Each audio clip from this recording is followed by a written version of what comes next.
Cinema సూపర్గా ఉందండి, excellent. ముఖ్యంగా రామ్ చరణ్ గారి నటన అద్భుతంగా ఉంది. సాంగ్స్ చాలా బాగున్నాయి, ఫైట్స్ బాగున్నాయి, మన శంకర్ గారి దర్శకత్వం బాగుంది. ముఖ్యంగా దిల్ రాజు గారు దీనికి ఖర్చుగా వెనకాడ ఖర్చు పెడతాం. సినిమా చాలా సూపర్గా ఉంది. రామ్ చరణ్ గారు అన్ని సినిమాల కంటే ఈ సినిమాలో అద్భుతమైన నటన చూపించారు. 100% అండి, చాలా అద్భుతమైన సినిమాగా చెప్పొచ్చు. Sankranti block buster. అది కథాపరంగా వచ్చిన సీన్స్ చాలా బాగున్నాయి. ఒక పోలీస్ ఆఫీసర్గా, ఐఏఎస్ ఆఫీసర్గా, పొలిటికల్ నాయకుడిగా చాలా బాగుందండి. చాలా ఒకదానికి మించి ఒకటి చాలా బాగుంది. ముఖ్యంగా ఐఏఎస్ ఆఫీసర్ చాలా అద్భుతంగా ఉంది. చాలా బాగున్నాయండి. సాంగ్స్ అయితే చాలా బాగా తీశారు. ఈయన సరికొత్త డ్యాన్సెస్ మన చరణ్ గారి దగ్గర చూడొచ్చు. అదేవిధంగా ఫోటోగ్రఫీ కూడా చాలా బాగుంది. తమన్ గారి మ్యూజిక్ కూడా చాలా బాగుందండి. 100% ఆల్రెడీ ఫస్ట్ డే కలెక్షన్స్ #1 కలెక్షన్స్గా రికార్డ్ సృష్టించింది. ఇంకా డెఫినెట్లో 1 వీక్ కలెక్షన్స్ కూడా అధిగమిస్తుందని చెప్పొచ్చాను. డెఫినెట్గా 4.5 ఇవ్వచ్చండి. ఢిల్లీ చీఫ్ మినిస్టర్ కేజ్రీవాల్నే ట్రోల్ చేస్తున్నారు. ఆయన పైన ఇంక చల్లారు. మన వాళ్ళు ఎంత ఇంక ట్రోల్కి ఏముందన్న, ఎవడెవడో పిచ్చి పిచ్చి కామెంట్లు పెడతాడు ఇంట్లో ఒక సిస్టమ్ మీద కూర్చొని. ధైర్యం వచ్చి మాట్లాడి చెప్పమన్నాను. ఇది సంక్రాంతే కాదన్న, న్యూ ఇయర్ది. First new year movie release 2025లో బెస్ట్ మూవీ వచ్చింది. ఇదే న్యూ ఇయర్ది, ఇదే సంక్రాంతి. 2025 క్రిస్మస్ కూడా ఇదే అన్న. రికార్డ్స్ గురించి మాట్లాడద్దు అన్న. సినిమా ఎంత బాగుందని అడగండి అన్న. రికార్డ్స్ ఏముందన్న, ఎవడ IAS IPS ఎలక్షన్ కమిషన్ ఆ క్యారెక్టర్స్ చాలా బాగున్నాయి అన్న.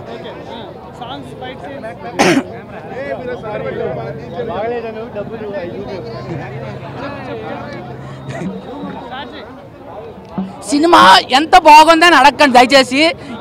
ఎంత బాగుందని అడగండి. సూపర్ హిట్ కాదు, అది బ్లాక్ బస్టర్. అంబ్రోషియా ఒక ప్రపంచం ఎంత ఉంటుంది కదా, అంత హిట్ ఇది. అరే అన్న, యావరేజ్ అన్న వాళ్ళకి నేను పైసలు ఇచ్చేస్తాను. రమ్మన్ అన్న, ఎవరన్నా యావరేజ్ చెప్పింది, పైసలు ఇచ్చేస్తా. యావరేజ్ అంటే పైసలు ఇచ్చేస్తా. మీరు ఇట్లా వచ్చి ఈయన చూపెండి సినిమా బాగోలేదంట. ఏం నచ్చలేదు భయ్య మీకు బ్రో. యాక్టింగ్ చంపేశాడన్న. ఆయన చిరుత మూవీ నుండి చూస్తున్నాను. నా రంగస్థలంలో ఒక క్యారెక్టర్ ఉంటుంది కదా, ఆయన కొంచెం విలేజ్ క్యారెక్టర్. ఇందులో కూడా అలాంటి విలేజ్ క్యారెక్టర్ ఉంది, అది చాలా బాగుంటుంది. అందులో కొంచెం ఆయనకి నత్తిగా స్టామర్గా మాట్లాడతారు. అది కొంచెం ఎక్సలెంట్గా చేశారు ఆ క్యారెక్టర్ని.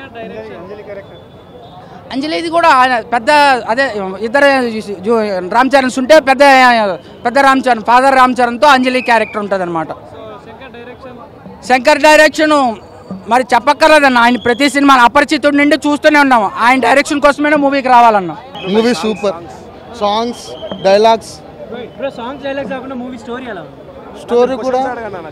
స్టోరీ కూడా సూపర్ ఉంది bro. It's very nice movie. We can watch 2 to 3 times. Appanna character is very super. 2-3 times. Yes, it's unpredictable movie. మనము చూసేంత సీన్స్లో రామ్ చరణ్ చేసిన క్యారెక్టర్ వెరీ నైస్. నేను రామ్ చరణ్ని చాలాసార్లు ఐ హ్యాడ్ ఇంప్రెస్డ్. అంటే నేను కలవాలనుకున్నా, ఇట్ ఈస్ నో మోర్. నేను ఎప్పుడు కలవలేదు. So sir thankful. ఈ మూవీ అయితే మీరు చేసేదానికి. ఎస్జే సూర్య గారు ఇట్స్ వెరీ నైస్. సార్ కూడా చాలా మంచిగా చేశారు. సముద్రగణి గారిది సార్ కూడా అంజలి గారు కూడా థ్యాంక్ యూ. మీ పాత్ర కూడా చాలా న్యాయం చేశారు. Worthable movie. ఓవరాల్గా సినిమా బాగుంది, లావిష్గా చేశారు. సినిమా లేట్ అయినా చాలా బాగా తీశారు.